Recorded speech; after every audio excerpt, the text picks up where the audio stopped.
दोस्तों, हम लोग PYQ सीरीज़ कर रहे हैं। ये यूपी पीसीएस का पेपर करेंगे। 2010 का पेपर है, जो कि आगे आने वाले किसी भी पीसीएस अदर स्टेट में भी पूछे जा सकते हैं, क्योंकि पीसीएस और जो आईएएस का क्वेश्चन होता है वो रिपीट भी काफ़ी होते रहता है स्टेट में, या फिर अदर जो जनरल कंपटीशन होता है। जनरल कंपटीशन में भी जैसे कि BSSC जो ग्रेजुएट लेवल होगा, या फिर बिहार दरोगा, या अदर स्टेट में जैसे यूपी में भी एसआई का एग्ज़ाम होता है, या फिर अदर स्टेट में भी उत्तराखंड चाहे राजस्थान कहीं भी एसआई का पेपर होगा, या फिर बीपीएससी के थ्रू जो अभी शिक्षक भर्ती होने वाला है, TRE 4 का एग्ज़ाम होने वाला है, या फिर अदर स्टेट में भी जो शिक्षक भर्ती होता है जहां सामान्य अध्ययन से क्वेश्चन पूछे जाएंगे, उसके लिए काफ़ी महत्वपूर्ण सेशन होंगे। ठीक है दोस्तों, ये यूपी पीसीएस 2010 का पेपर है। चलिए, अभी तक हम लोगों ने 7 साल का पेपर यूपी का कर लिया है।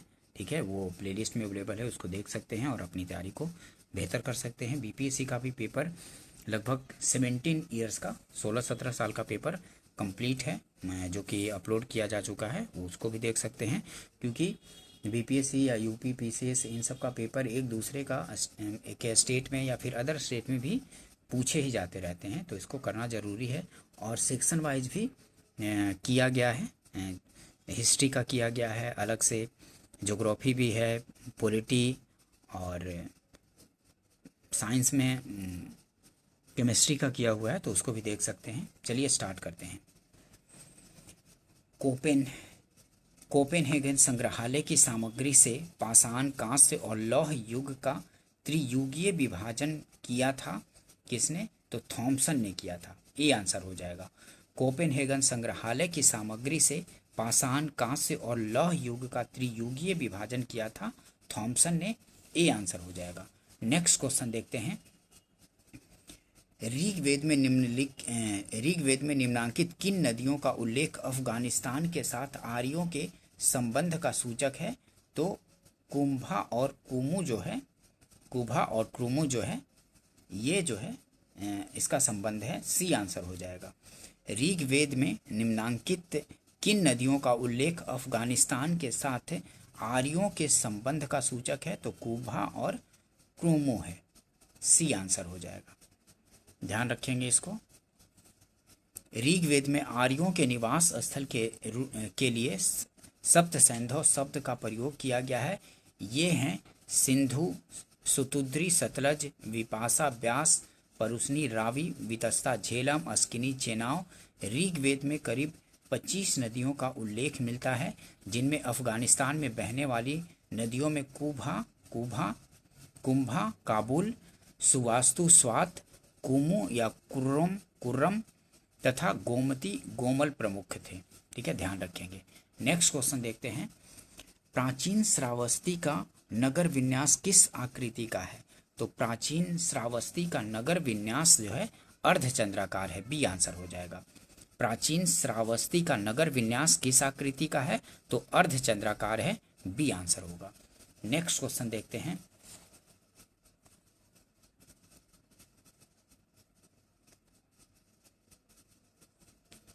बौद्ध संघ में भिक्षुणी के रूप में स्त्रियों के प्रवेश की अनुमति बुद्ध द्वारा दी गई थी। तो वैशाली में दी गई थी। बी आंसर हो जाएगा। ठीक है, बौद्ध संघ में भिक्षुणी के रूप में स्त्रियों के प्रवेश की अनुमति बुद्ध द्वारा दी गई थी। वैशाली में। बी आंसर होगा। गौतम बुद्ध अपने धर्म प्रचार के दौरान राजगृह से चलकर लिच्छवियों की राजधानी वैशाली पहुंचे थे। यहाँ उन्होंने 5वां वर्षाकाल बिताया। लिच्छवियों ने उनके निवास के लिए महावन में प्रसिद्ध कुटाग्रशाला का निर्माण करवाया। वैशाली की प्रसिद्ध नगर वधु आम्रपाली उनकी शिष्या बनी तथा उसने भिक्षु संघ के निवास के लिए अपनी आम्र वाटिका प्रदान कर दी। इसी स्थान पर बुद्ध ने प्रथम बार महिलाओं को भी अपने संघ में प्रवेश करने की अनुमति प्रदान की। अपने प्रिय शिष्य आनंद के अनुरोध पर तथा भिक्षुणियों का संघ स्थापित हुआ। ठीक है, किसके कहने पर? आनंद के अनुरोध पर ही ये महिलाओं को संघ में प्रवेश दिया गया था तथा भिक्षुणियों का संघ स्थापित हुआ। संघ में प्रवेश पाने वाली प्रथम महिला बुद्ध की सौतेली माता प्रजापति गौतमी थी। नेक्स्ट क्वेश्चन देखते हैं, बुद्ध का चित्र किसके सिक्कों पर अंकन हुआ है? तो बुद्ध का चित्र किसके सिक्कों पर अंकन हुआ है? तो कनिष्क के सिक्कों पर। बुद्ध का चित्र किसके सिक्कों पर अंकित हुआ है, अंकन हुआ है इसका? तो कनिष्क के सिक्कों पर अंकन हुआ है। बी आंसर हो जाएगा। नेक्स्ट क्वेश्चन देखते हैं, आबू का जैन मंदिर किससे बना है? तो संगमरमर से बना है। आबू का जैन मंदिर संगमरमर से बना है। ठीक है। नेक्स्ट क्वेश्चन देखते हैं, महान जैन विद्वान हेमचंद्र किसकी सभा को अलंकृत करते थे? तो किसकी सभा को अलंकृत करते थे? महान जैन विद्वान हेमचंद्र किसकी सभा को अलंकृत करते थे? देखते हैं एक्सप्लेनेशन से। देखिए, जैन आचार्य हेमचंद्र का जन्म धुंधका वर्तमान गुजरात में हुआ था। वे एक व्याकरणविद, दार्शनिक तथा इतिहासकार थे। हेमचंद्र ने गुजरात के चालुक्य शासक जय सिंह सिद्धराज तथा कुमारपाल दोनों के दरबारों को सुशोभित किया था। जय सिंह सिद्धराज और कुमारपाल दोनों के दरबारों को सुशोभित किया था। जय सिंह सिद्धराज ने हेमचंद्र तथा अन्य जैन भिक्षुओं को सम्मानित किया। कुमारपाल ने हेमचंद्र के प्रभाव में आकर जैन धर्म ग्रहण कर लिया था। हेमचंद्र ने संस्कृत में व्याकरण ग्रंथ सिद्ध हेम शब्दानुशासन की रचना की थी। तो जो हेमचंद्र थे कि किसके दरबार को अलंकृत किए थे? तो महान जैन विद्वान हेमचंद्र किसकी सभा को अलंकृत करते थे? तो कुमारपाल और जय सिंह सिद्धराज। बी और सी दोनों हो जाएगा। ठीक है, तो स्टार बना लीजिए। ठीक है, क्योंकि बी और सी दोनों हो रहा है, ध्यान रखेंगे इसको। कुमारपाल और जय सिंह सिद्धराज के सभा को अलंकृत किए थे। नेक्स्ट क्वेश्चन देखेंगे, प्राचीन भारत के साहित्यिक इतिहास में पाणिनि और पतंजलि ख्याति प्राप्त नाम है। किस राजवंश के समय वे फले फूले थे? तो शुंग वंश के काल में। प्राचीन भारत के साहित्यिक इतिहास में पाणिनि और पतंजलि ख्याति प्राप्त नाम है। किस राजवंश के समय वे फले फूले? तो शुंग वंश के शासनकाल में फले फूले। सी आंसर होगा। पतंजलि पुष्यमित्र शुंग के समकालीन थे। उन्होंने ईस्वी पूर्व दूसरी सदी के मध्य में महाभाष्य लिखा, जो उनके पूर्ववर्ती व्याकरण पाणिनि की प्रसिद्ध रचना अष्टाध्यायी की टीका है। पाणिनि के अष्टाध्यायी से हमें मौर्य काल से पूर्व के भारत की राजनीतिक, सामाजिक व धार्मिक दशा की जानकारी प्राप्त होती है। ये विशेषज्ञ उन्हें 6वीं-5वीं शताब्दी ईस्वी पूर्व का मानते हैं, लेकिन सामान्यतः पाणिनि को शुंग वंश से जोड़ा जाता है, ध्यान रखेंगे। नेक्स्ट क्वेश्चन देखते हैं, प्रथम गुप्त शासक जिसने परम भागवत की उपाधि धारण की वह था? तो चंद्रगुप्त द्वितीय थे। चंद्रगुप्त द्वितीय, विक्रमादित्य भी बोला जाता है इनको। प्रथम गुप्त शासक जिसने परम भागवत की उपाधि धारण की वह था कौन? तो चंद्रगुप्त द्वितीय परम भागवत की उपाधि धारण किया था, प्रथम गुप्त शासक। सी आंसर हो जाएगा। गुप्तकालीन सम्राट चंद्रगुप्त द्वितीय 380 से 412 ईस्वी को चंद्रगुप्त द्वितीय विक्रमादित्य के नाम से भी जाना जाता है। चंद्रगुप्त द्वितीय ने परम भागवत की उपाधि धारण की थी। व्यक्तिगत रूप से चंद्रगुप्त द्वितीय वैष्णव धर्म से संबंधित था। चंद्रगुप्त द्वितीय के सिक्कों पर विष्णु के वाहन गरुड़ की प्रतिमा अंकित है। चंद्रगुप्त द्वितीय ने विष्णुपद नामक पर्वत के ऊपर विष्णु ध्वज की स्थापना की है। नेक्स्ट क्वेश्चन देखते हैं, यापनीय किसका एक संप्रदाय था? तो यापनीय जो था जैन धर्म का एक संप्रदाय था। यापनीय किसका एक संप्रदाय था? तो जैन धर्म का संप्रदाय था यापनीय। बी आंसर हो जाएगा। गीत गोविंद का रचयिता कौन था? तो गीत गोविंद का रचयिता जयदेव था। ठीक है, जयदेव थे। गीत गोविंद का रचयिता कौन था? तो जयदेव थे गीत गोविंद के रचयिता। ध्यान रखेंगे, काफी बार रिपीट हो जाता है। नेक्स्ट क्वेश्चन देखते हैं,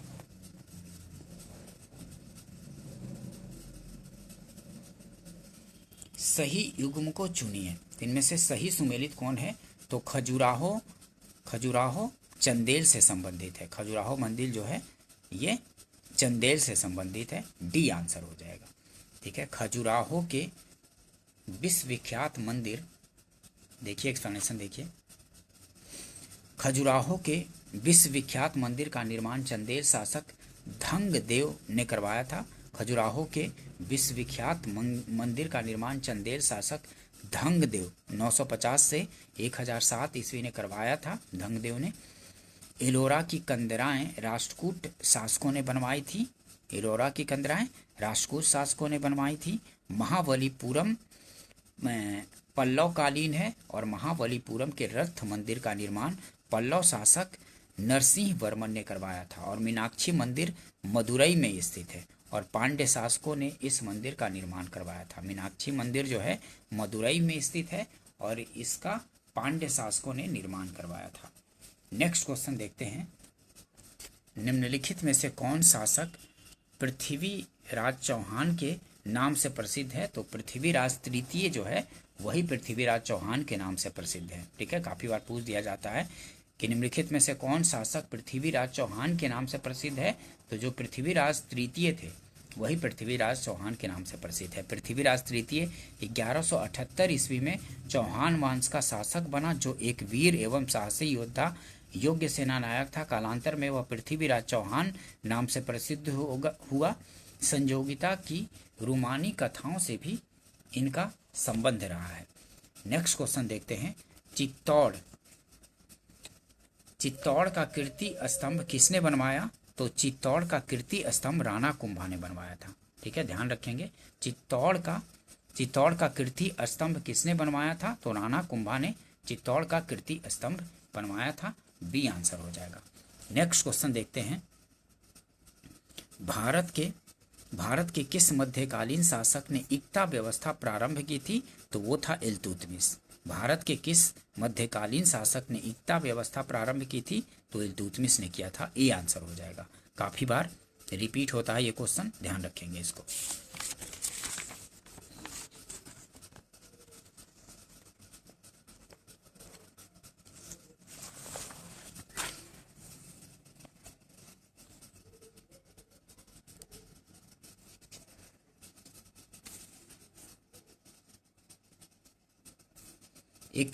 एक तरफ स्मारक है और एक तरफ निर्माता है। कौन किस स्मारक का निर्माण करवाया था? तो वो देख लेते हैं। अलाई दरवाजा का निर्माण दिल्ली में किसने करवाया था? अलाई दरवाजा का निर्माण दिल्ली में अलाउद्दीन खिलजी ने करवाया था। ठीक है, ध्यान रखेंगे, अलाउद्दीन खिलजी नहीं। और बुलंद दरवाजा फतेहपुर सीकरी में अकबर ने करवाया था। और मोती मस्जिद आगरा में शाहजहां ने करवाया था निर्माण। मोती मस्जिद जो आगरा में है उसका निर्माण शाहजहां ने। और मोती मस्जिद दिल्ली में किसने बनवाया था? तो औरंगजेब ने बनवाया था। ठीक है, तो ए का पहला, बी का दूसरा, सी का तीसरा और डी का चौथा। तो ए आंसर हो जाएगा। ध्यान रखेंगे इसको, काफी बार रिपीट होता है तो इसको ध्यान रखेंगे। देख लीजिए एक बार फिर से। अलाई दरवाजा, अलाई से अलाउद्दीन खिलजी, ध्यान रखेंगे, दिल्ली में निर्माण करवाया था। अलाई दरवाजा दिल्ली में अलाउद्दीन खिलजी ने। और बुलंद दरवाजा फतेहपुर सीकरी में अकबर ने। मोती मस्जिद आगरा में शाहजहां ने। और मोती मस्जिद जो दिल्ली में है वो औरंगजेब ने निर्माण करवाया था। नेक्स्ट क्वेश्चन देखते हैं। निम्नलिखित युगों में से कौन सही सुमेलित नहीं है? तो इनमें से कौन सही सुमेलित नहीं है ये पूछ रहा है। तो जहांगीर बल्ख का युद्ध ये सुमेलित नहीं है। बाबर खानवा का युद्ध, हुमायूं चौसा का युद्ध सही है। और अकबर हल्दी घाटी का युद्ध ये भी सही है। लेकिन जहांगीर बल्ख का युद्ध ये सुमेलित नहीं है। डी आंसर हो जाएगा। ठीक है, सुमेलित नहीं पूछ रहा था तो डी आंसर हो जाएगा। नेक्स्ट क्वेश्चन देखेंगे। निम्नलिखित में से कौन सुमेलित है? इनमें से सुमेलित पूछ रहा है। तो दिल्ली अब्दुल रहीम खाने खाना का मकबरा है दिल्ली में। ठीक है, दिल्ली में अब्दुल रहीम खाने खाना का मकबरा है तो डी सुमेलित है। ठीक है, ध्यान रखेंगे, डी आंसर हो जाएगा। नेक्स्ट क्वेश्चन देखते हैं। मुगल सम्राट औरंगजेब कौन सा वाद्य यंत्र बजाते थे? तो मुगल सम्राट जो औरंगजेब था कौन सा वाद्य यंत्र बजाते थे? तो वो था वीणा बजाते थे। ठीक है, ध्यान रखेंगे, वीणा। मुगल सम्राट औरंगजेब कौन सा वाद्य यंत्र बजाते थे? तो वीणा बजाते थे। सी आंसर हो जाएगा। नेक्स्ट क्वेश्चन देखते हैं, कुकी विद्रोह, ये मैच करना है। तो कुकी विद्रोह कहाँ हुआ था? तो कुकी विद्रोह जो हुआ था त्रिपुरा में हुआ था। ठीक है, ध्यान रखेंगे, कुकी त्रिपुरा में, और कूका विद्रोह पूछा जाए तो कूका जो है, कूका पंजाब में हुआ था। ठीक है, कूका विद्रोह पंजाब में, और पावना कृषक विद्रोह जो हुआ था ये हुआ था बंगाल में। पावना कृषक विद्रोह हुआ था बंगाल में, और बिरसा मुंडा विद्रोह कहाँ हुआ था? तो बिरसा मुंडा विद्रोह जो हुआ था बिहार में हुआ था। ठीक है, बिरसा मुंडा विद्रोह बिहार में, अब लेकिन ये झारखंड में चला गया है। ठीक है, पहले ये बिहार था लेकिन अब ये झारखंड हो गया है। ठीक है, ध्यान रखेंगे इसको। तो ए का चौथा, बी का पहला, सी का दूसरा और डी का तीसरा है, तो डी आंसर हो जाएगा। ठीक है, ध्यान रखेंगे इसको। कुकी विद्रोह कहाँ हुआ था? तो त्रिपुरा में हुआ था। कूका पूछा जाए तो पंजाब में हुआ था। पावना कृषक विद्रोह तो बंगाल में, और बिरसा मुंडा विद्रोह बिहार में। अब तत्कालीन बिहार था लेकिन अब ये झारखंड हो गया है, ध्यान रखेंगे इसको।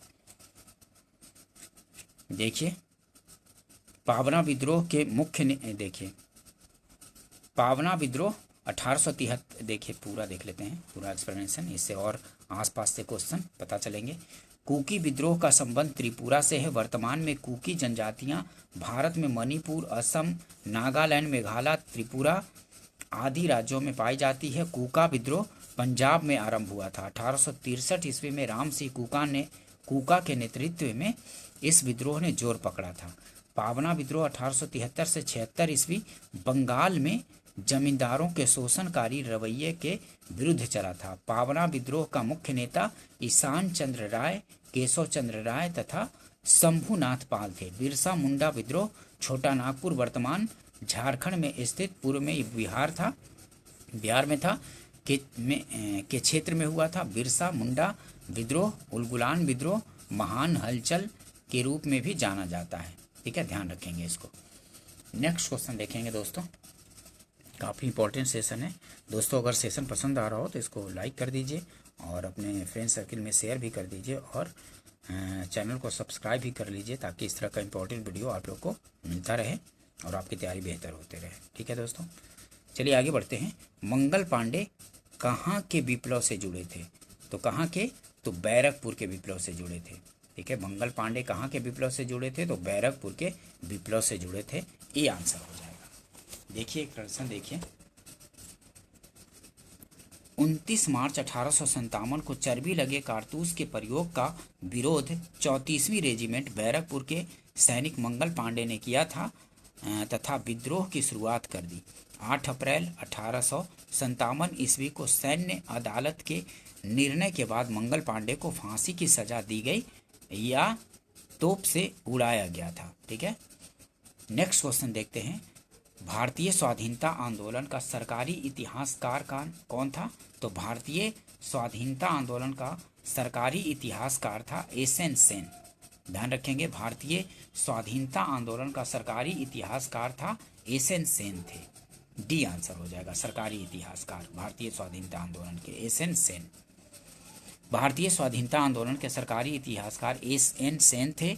उन्होंने मौलाना अबुल कलाम आज़ाद तत्कालीन शिक्षा मंत्री के कहने पर 1857 नामक सरकारी पुस्तक की रचना की। इस पुस्तक का प्रकाशन मई 1957 में किया गया। ठीक है, भारतीय स्वाधीनता आंदोलन के सरकारी इतिहासकार कौन थे? काफी पूछा जाता है, तो एसएन सेन थे। नेक्स्ट क्वेश्चन देखते हैं। निम्नलिखित संगठनों में से किसने शुद्धि आंदोलन का समर्थन किया? तो आर्य समाज था। निम्नलिखित संगठनों में से किसने शुद्धि आंदोलन का समर्थन किया? तो आर्य समाज ने शुद्धि आंदोलन का समर्थन किया था। ये आंसर हो जाएगा। आर्य समाज द्वारा शुद्धि आंदोलन चलाया गया। इसके अंतर्गत किसी कारणवश अन्य धर्म अपनाने वाले हिंदुओं को पुनः हिंदू धर्म में वापसी के लिए प्रोत्साहित किया गया। आर्य समाज की स्थापना 1875 ईस्वी में दयानंद सरस्वती ने बंबई में की थी। नेक्स्ट क्वेश्चन देखते हैं। स्थानीय शासन व्यवस्था को किस वायसराय के समय प्रोत्साहन मिला? तो स्थानीय स्थानीय शासन व्यवस्था को किस वायसराय के समय प्रोत्साहन मिला? तो लॉर्ड रिपन के समय प्रोत्साहन मिला था। बी आंसर हो जाएगा। लॉर्ड रिपन वर्ष 1880 से 1884 के बीच भारत का वायसराय रहा। उसने वर्ष 1882 ईस्वी में स्थानीय स्वशासन के संबंध में सरकारी प्रस्ताव रखा। लॉर्ड रिपन ने वर्ष 1882 ईस्वी में वर्नाकुलर प्रेस एक्ट रद्द किया। नियमित जनगणना की शुरुआत 1881 ईस्वी में करवाई गई। कब? तो रिपन के काल में ही। ठीक है। फ्लोरेंस नाइटिंगेल ने रिपन को भारत का उद्धारक की संज्ञा दी थी। फ्लोरेंस नाइटिंगेल ने रिपन को भारत के उद्धारक की संज्ञा दी थी। ठीक है, ध्यान रखेंगे ये सब डिटेल्स भी थोड़ा, क्योंकि आसपास से क्वेश्चन आ जाते हैं। सूची 1 को सूची 2 से मिलाना है। एक तरफ लेखक है, एक तरफ कृतियां हैं। कौन किसकी कृति है ये देखना है। तो बंकिम चंद्र चटर्जी का कौन सा है कृति? तो बंकिम चंद्र चटर्जी का आनंद मठ है। आनंद मठ किसका है? तो बंकिम चंद्र चटर्जी का है।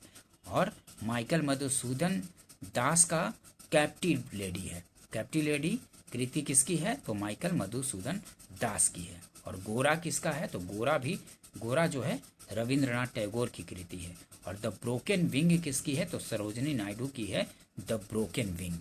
ध्यान रखेंगे।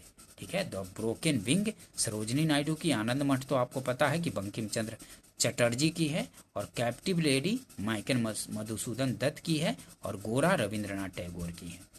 तो ए का पहला, बी का दूसरा, सी का तीसरा और डी का चौथा। तो ए आंसर हो जाएगा। ठीक है, ए आंसर हो जाएगा। 1 2 3 4। बंकिम चंद्र चटर्जी आनंद मठ बंकिम चंद्र चटर्जी की कैप्टिव लेडी माइकल मधुसूदन दास की। और गोरा रविंद्रनाथ टैगोर की। The broken wing Sarojini Naidu की। ध्यान रखेंगे इसको। नेक्स्ट क्वेश्चन देखते हैं।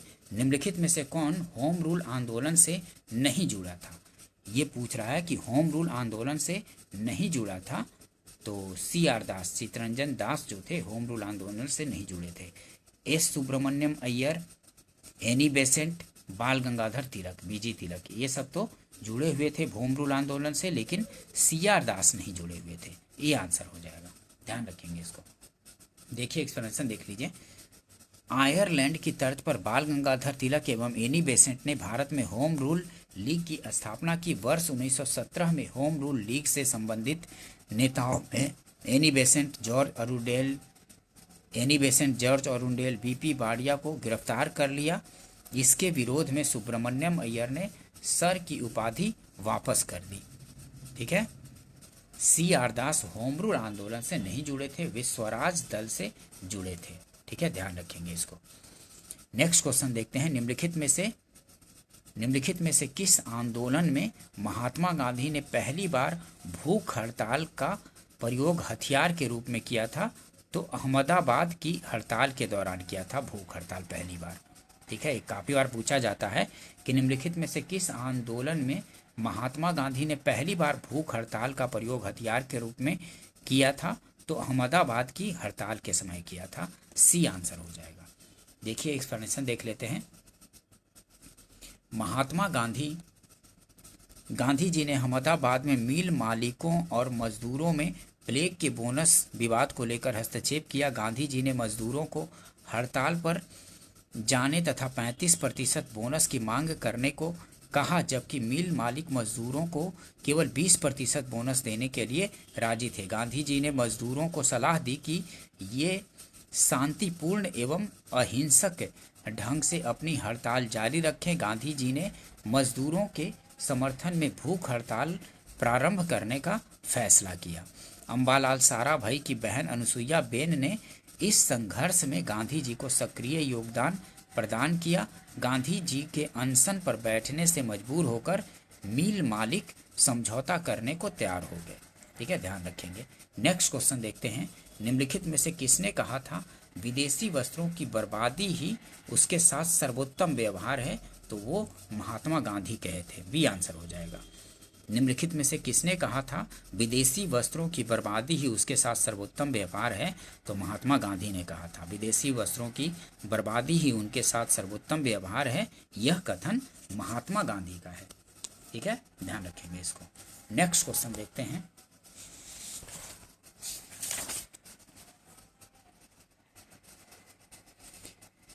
निम्नलिखित में से किसने असहयोग आंदोलन को समर्थन दिया परंतु उसका परिणाम नहीं देख सके?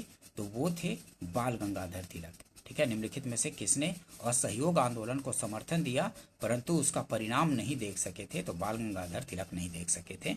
ये आंसर हो जाएगा। बाल गंगाधर तिलक ने असहयोग आंदोलन को समर्थन दिया परंतु इसका परिणाम नहीं देख सके। असहयोग आंदोलन वर्ष 1920 से 1922 तक चला, लेकिन बाल गंगाधर तिलक की मृत्यु 1 अगस्त 1920 को हो गई थी। ठीक है, और उसी दिन असहयोग आंदोलन शुरू हुआ था। नेक्स्ट क्वेश्चन देखते हैं।